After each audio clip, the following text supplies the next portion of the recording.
Salut les gens. Bon, alors du coup, vous avez été plusieurs à me demander comment qu'on faisait un masque de protection.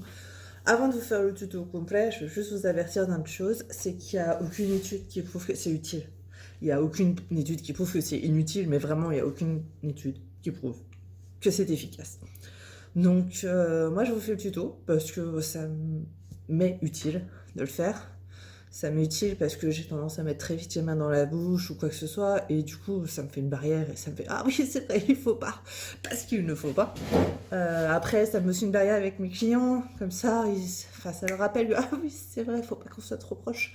Enfin voilà, il y a des petits trucs comme ça où moi ça m'aide. Après, est-ce que c'est efficace? Honnêtement, j'en sais rien. J'ai suivi le guide du CHU, de je sais plus quoi, qui disait pour faire un masque, il faut faire comme ça, comme ça, comme ça. Donc voilà. Alors eux, ils préconisaient coton d'ailleurs. Donc je vous mets d'ailleurs le... Vous aurez... Putain, j'ai toujours rêvé de faire ça. Vous aurez le gabarit dans le lien en bas de la vidéo. Avec les instructions, hein, papier, que eux donnent. Il y aura juste la vidéo en appui, parce que tout le monde ne sait pas forcément coudre. Et puis, bon, au pire, profiter du confinement pour apprendre, c'est sympa aussi. Donc, oui. Donc du coup, eux, dans le gabarit, ils préconisaient du coton et du molleton. Moi, j'ai regardé un petit peu à gauche et à droite, il semblerait que le polyester, ça reste quand même mieux que le coton. Déjà parce que ça absorbe pas votre salive. Et puis donc, vous aurez moins la sensation d'humidité. J'ai testé tout l'après-midi, franchement, j'avais chaud, mais c'était pas un climat tropical, quoi.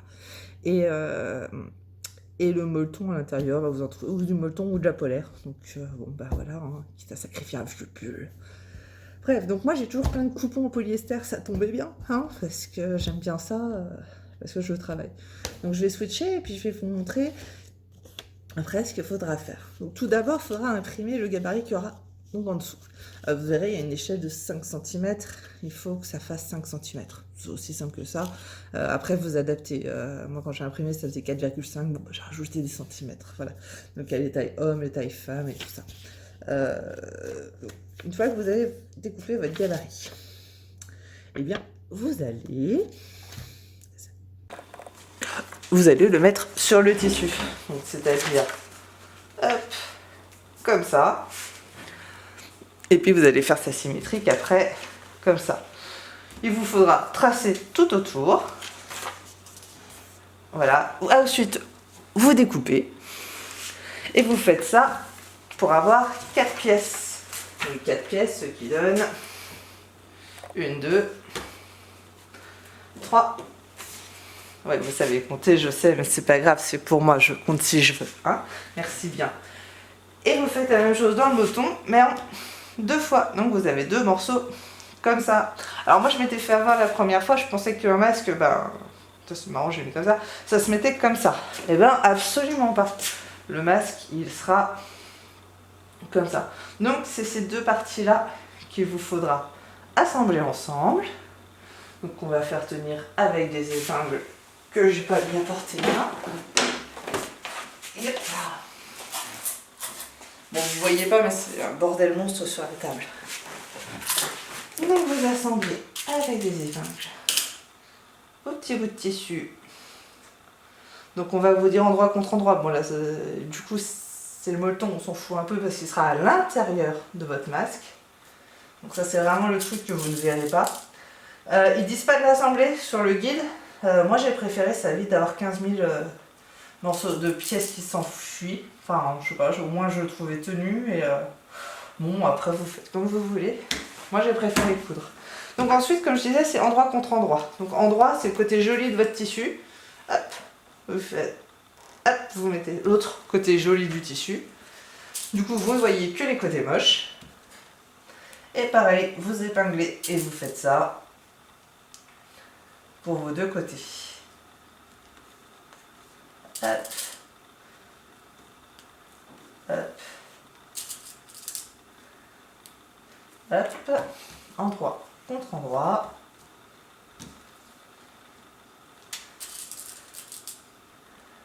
Hop. Hop. Alors, je vous mettrai mon gabarit à moi, si vous voulez, aussi dans les liens. Ce sera un gabarit femme, du coup, que j'avais rebossé, qui aura directement les coutures intégrées. Parce qu'en fait, moi, je travaille avec une machine de découpe, parce que du coup j'ai la flemme de découper mes tissus, vous voyez bien. Et ouais, j'ai la flemme de beaucoup de choses. Et donc du coup je vous montrerai, parce que ça, comme ça c'est déjà découpé, enfin il n'y a pas besoin de vous embêter à calculer ça et tout ça. Pour les mecs, il faudrait que vous rajoutez, on va dire 5 mm, si jamais vous voulez le faire, il faudrait que vous rajoutiez 5 mm sur le côté en bas de là, et remonter environ à 1 cm en haut. Ça va être à peu près ça. Donc vous essayez de maintenir une jolie courbe qui redescend. Donc voilà, donc une fois que tout est assemblé, il faut passer à la machine à coudre. Et donc on va piquer à 1 cm du bord. Alors j'imagine qu'à la main ça risque d'être un tout petit peu long, hein. Mais bon, vous êtes en confinement, alors ça ira.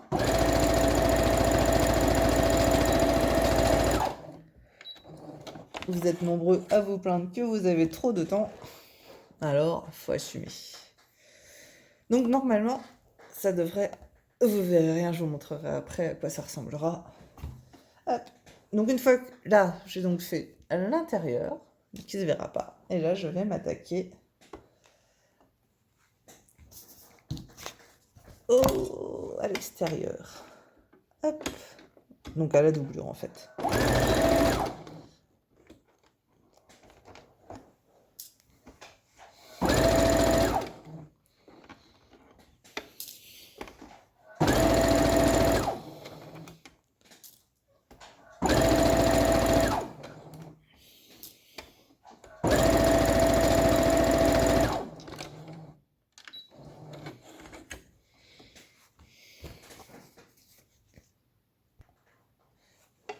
Et on y va pour le deuxième. Donc toujours à 1 cm du bord. Moi je fais un point d'arrêt, mais franchement c'est pas obligé vu qu'on va surpiquer et tout. Enfin surtout si vous êtes à la main, vous faites pas, vous embêtez pas quoi.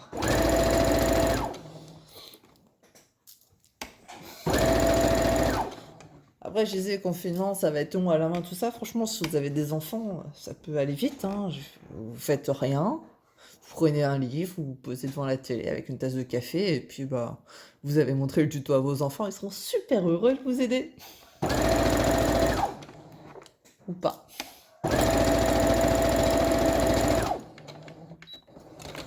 Hop là.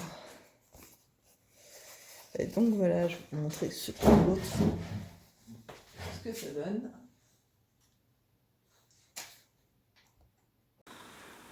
Et donc ça donne ceci. Donc quand on coud, c'est comme ça, on retourne et ça fait comme ça. Donc ça c'est le haut du masque. Là où vous aurez votre nez. Hop. Et donc voilà. Donc ensuite, qu'est-ce qu'on fait? Eh bien, il faut encore assembler. Donc, on assemble toujours endroit contre endroit. Tac. Tac. Et on se rajoute la doublure ici. J'ai du mal, ça a du mal à... Oh, ça aussi j'ai toujours rêvé de le faire. Je crois qu'il veut pas. Hop.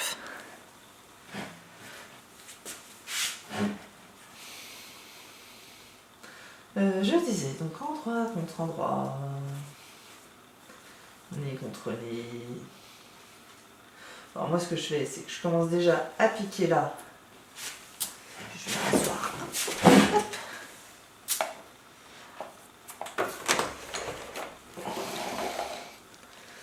Alors, je pique déjà ces deux-là, enfin la doublure ensemble. Et après je rajoute le molleton, ça m'évite de me battre avec 3 tissus. Là je me bats que avec 2 à chaque fois. Donc on pique. On pique. Après honnêtement le polyester par rapport au coton, je trouve que c'est beau. Alors autant ça s'effiloche plus vite. Autant je trouve ça beaucoup plus simple à retravailler, ne serait-ce parce que c'est pas stretch quoi. Ça se tient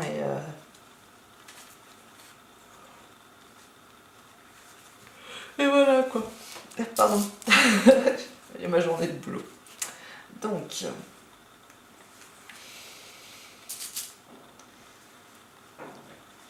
Oui, alors je ne l'ai pas fait, ma prof de couture, ça me voyait, je pense qu'elle pleurera un petit peu. Ouvrez vos coutures. Hein, donc ouvrir les coutures, ça veut dire vous faites ça, vous ouvrez, hop, et soit regardez, vous faites comme ça dessus. Donc, voilà, j'ai un peu trop tard pour le faire. Ou avec un fer à repasser. Repassez bien votre tissu. Moi, je l'avais déjà fait parce qu'en fait, c'est des masques que j'avais commencé et que je m'étais trompée. J'avais juste à les découdre.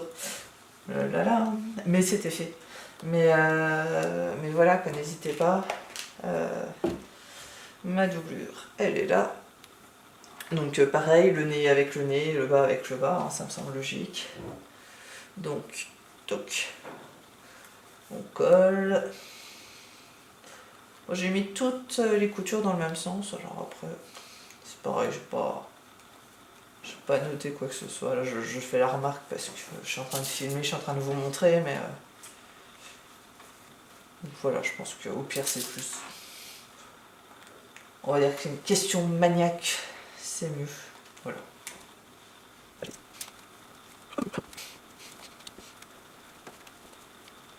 Hop, et la dernière, voilà. Donc on va venir coudre.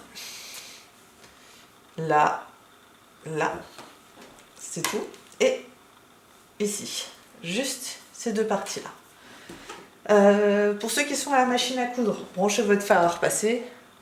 Pour ceux qui ne sont pas à la machine à coudre, ouais, regardez à quelle vitesse vous arrivez à coudre. Hop. Et donc, comme je disais, il n'y a que deux côtés. On continue de piquer toujours à 1 cm du bord.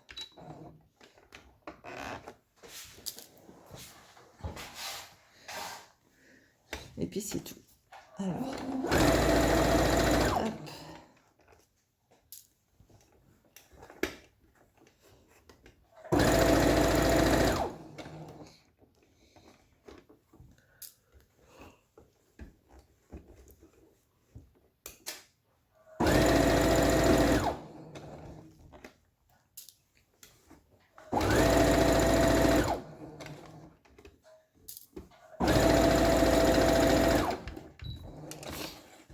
Et voilà, je répète, c'est pas parce que vous avez un joli masque que vous êtes en sécurité. Je sais que c'est compliqué de dire ça, mais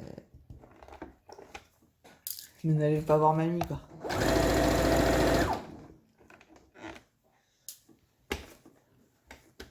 Ni les copains, même s'ils vous manquent, hein.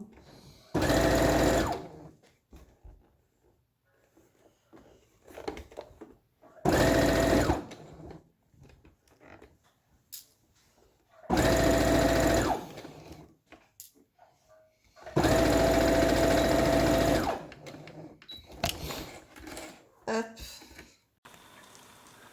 Donc voilà, donc normalement, vous avez ceci, donc avec le molleton là et là, et il vous suffit donc de le retourner. Hop là.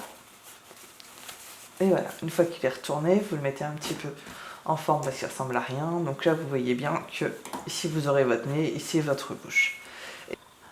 Alors, une fois que votre masque sort dans le bon sens, ce qu'il faudra faire, c'est surpiquer.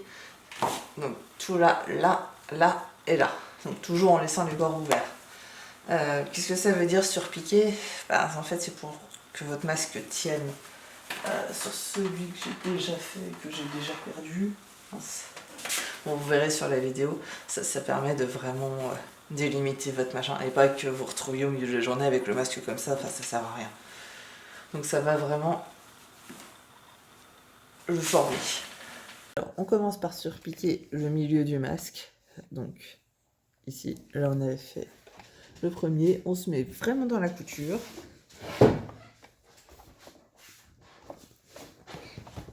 Hop. Hop.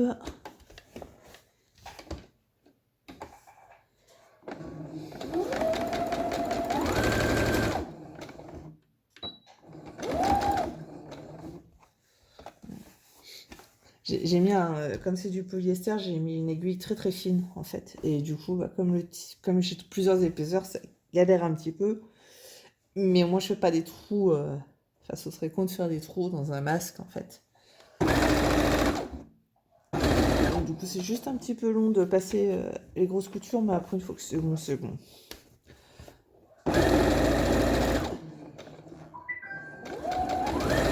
Il y a un rappel pour Seb. Bon, alors pareil, comme je fais pas de la haute couture, honnêtement, le dessous, si c'est pas aligné, je m'en fous un petit peu. Le but, c'est pas de les vendre. C'est pas de faire la Fashion Week ni rien, c'est vraiment juste...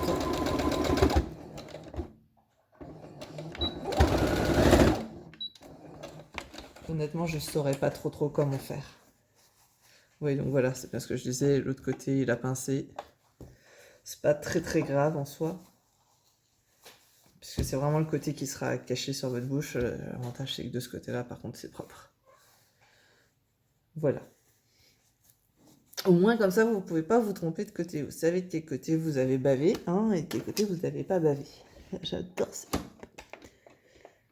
Et donc, pour le bord, donc sur le milieu, c'était vraiment sur la couture. Et sur le bord, vous essayez de piquer à 1 mm.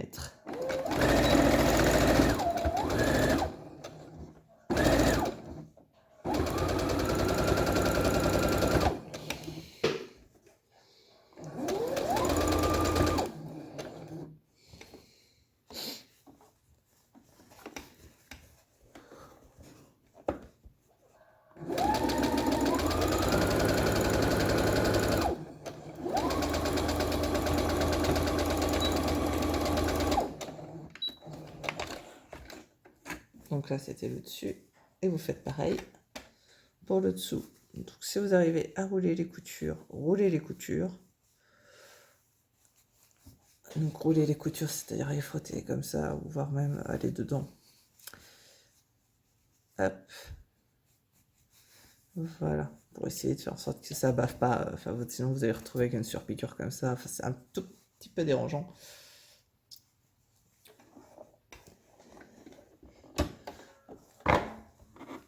Yep.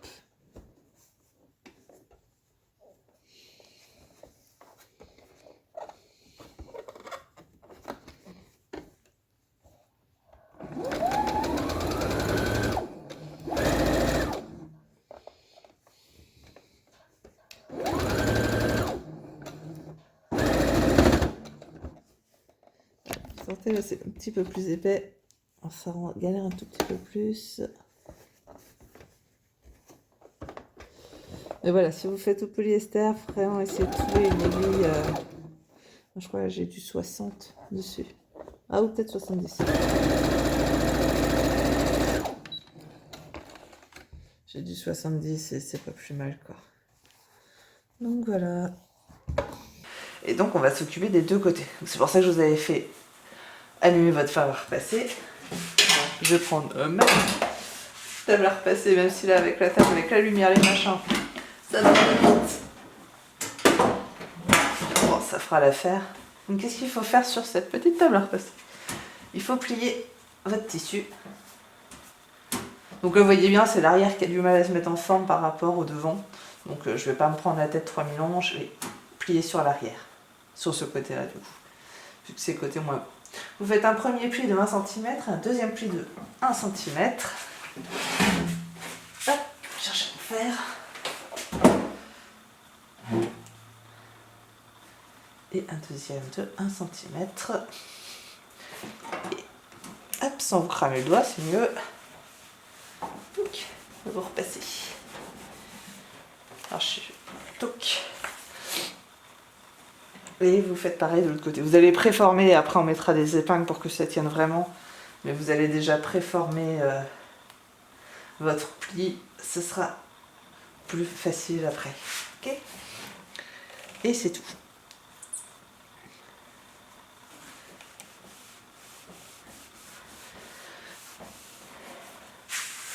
Voilà, vous pouvez débrancher votre fer. Voilà, dégager la planche. Vous venez de vos aiguilles. Et voilà, donc on reprend les plis. Hop, hop. Et on épingle.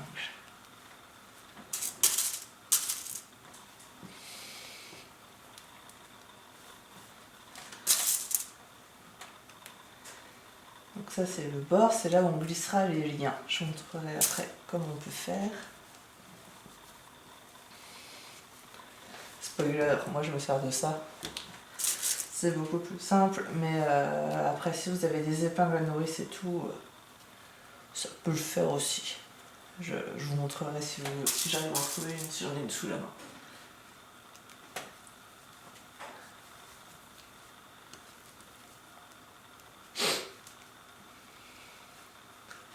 Ok, oui, j'en ai mis que 2. Ce qu'il faudra faire, c'est coudre sur ce bord-là à 1 mm ou 2 de ce bord-là. Voilà. Aïe! Et pareil de ce côté-là. Tout simplement. Hop.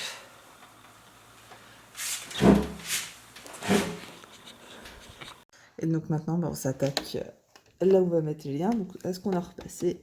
Et on pique à 1 mm du bord, mais du coup, du bord inverse, quoi. Donc de ce côté-là. Le bord, il est là. On pique dessus. Et là, on fait un point d'arrêt.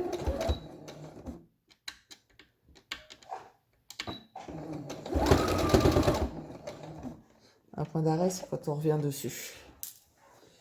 Pour vraiment finir, enfin, c'est comme un double nœud, on va dire.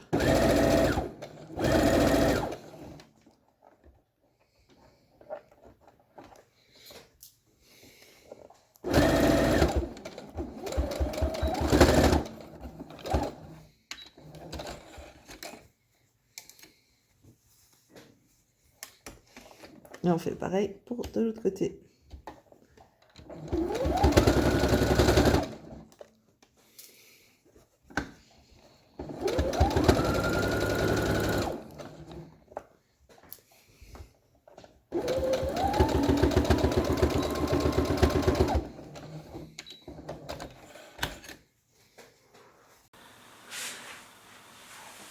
Voilà, on a la bête. Hop. Honnêtement, le plus dur est fait là.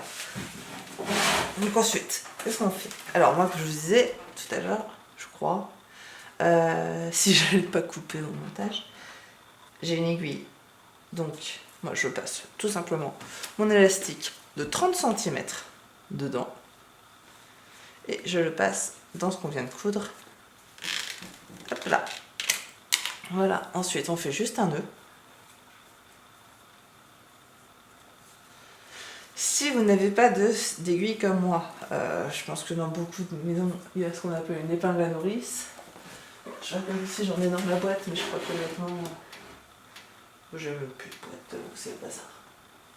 Si, elle est là. Alors. Ah, c'est jamais. Alors, comment qu'on fait? On prend une épingle à nourrice. Hop.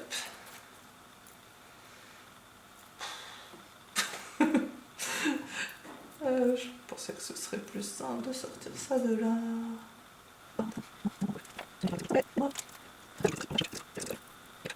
Ouah. Donc je disais, pour ceux qui n'ont pas de super aiguille géniale comme la mienne, vous prenez une épingle à nourrice, vous piquez votre élastique, vous refermez l'épingle à nourrice, vous la passez dans le lien. Et voilà, c'est juste un tout chouïa plus compliqué. Non, parce qu'il faut lui faire la chenille. Voilà. Mais bon, après, hop, ça ressort. Vous ouvrez l'épingle, vous sortez votre élastique, vous rangez l'épingle. Parce qu'il y a assez de bazar sur votre table. Vous refermez. Hop. Ah, j'ai plus de batterie.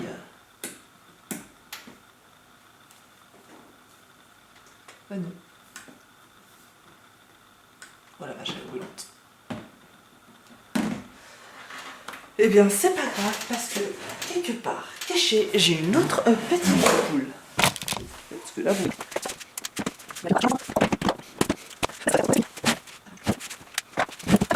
Et on a carrément fini, en fait. Je viens de passer 5 minutes à trouver une lumière juste pour faire un nœud. Tadang! Voilà, alors si vous pouvez, si vous avez cousu les liens correctement, enfin tout correctement, vous pouvez planquer le nœud dedans, c'est plus joli. Hein. Si vous l'avez pas fait, eh ben tant pis. J'ai envie de vous dire, c'est pas très très grave. C'est pas foufou, mais c'est pas... Enfin, moi je sais que le mien, je l'ai loupé là-dessus, quoi. J'ai fait des trucs trop petits. Voilà, lui, il sera tout beau. Et voilà, ce tuto est terminé. J'espère qu'il vous sera utile. Et si vous avez des questions, n'hésitez pas. En tous les cas, moi je vous souhaite bon courage, que ce soit pour les confinés ou pour les travailleurs. Et prenez soin de vous. À bientôt!